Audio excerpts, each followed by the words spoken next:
Have you ever just watched a CoComelon video and wondered, what is the secret here? It looks so simple, right? Just a catchy song. But underneath, there's this incredibly smart formula working its magic. So today, we're going to pull apart one of their biggest hits, Are We There Yet? And really see the machine that makes these animated clips tick. All right, let's get into it. You know, it all starts with a problem that every single parent knows deep in their soul. You're on that long car trip, the minutes are dragging on, and then you hear it from the back seat. It's that universal moment of pure agony, and CoComelon, well, they've engineered the perfect response. So, what's their secret sauce? Well, here's how we're going to break it down. We'll start with that universal question. Then, we'll dive into why repetition is so comforting for kids. After that, we'll look at the genius game of distraction at the heart of the song, tie it all back to the bigger CoComelon formula, and then, and this is the really interesting part, we'll talk about what the song's ending says about the world we live in. Okay, first things first, the foundation. The entire song is built on a feeling, a scenario that pretty much every person on the planet, kid or adult, instantly gets. It just clicks right away. I mean, look at this. This one line, it's not just in the song, it is the song. It's the whole show. Just 4 little words that perfectly capture that mix of excitement and total boredom of being stuck in a car. By building everything around this single question, the animation immediately says to a kid, hey, I get it. I know how you feel. So the song has set up the problem, right? We're all on board. Now it starts to create a way to manage it. And this is where things get really clever.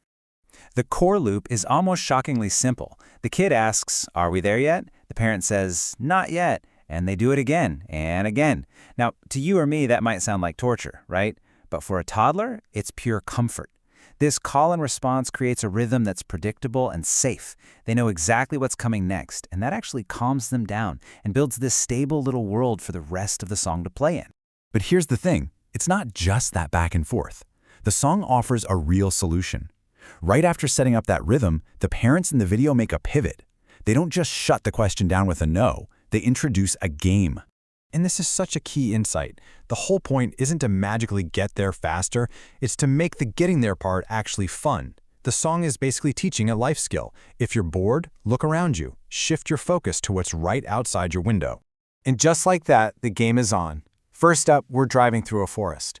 The song's like, hey, won't you look with me and tell me what you see?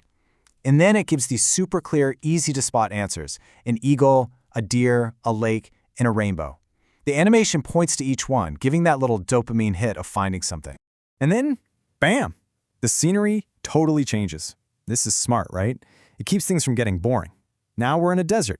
Same game, but totally new stuff to find. A cactus, a tumbleweed, some rocks, a train. The core idea stays the same, so it's still predictable, but the visuals are fresh.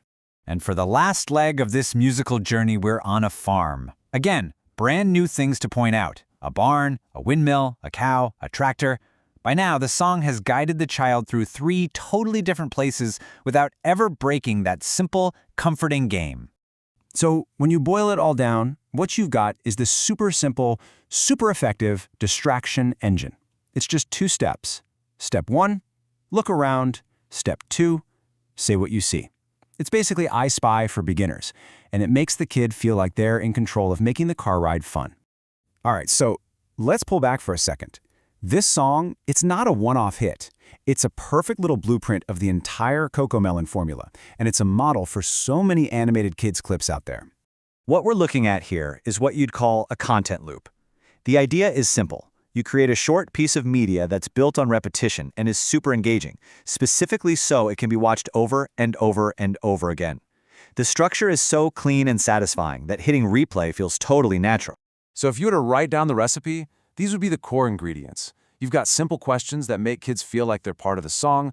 The music is just relentlessly happy and predictable. The visual variety, the forest, the desert, the farm, keeps their eyes glued to the screen.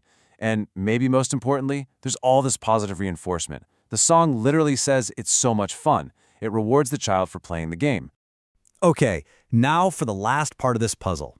And honestly, this might be the most fascinating part of all. The ending, or the fact that there kind of isn't one. I mean, really think about this. After all that singing, all that looking around, the song just fades out. The final shot is the car just driving off into the distance. The biggest question in the entire song, are we there yet, is never answered with a yes. They never actually get where they were going. And that just leaves you with this Kind of wild thought, right? This song isn't actually about arriving somewhere. It's all about managing the ride itself. It's a perfect little metaphor for our modern world of endless content, of infinite scrolling and autoplaying videos.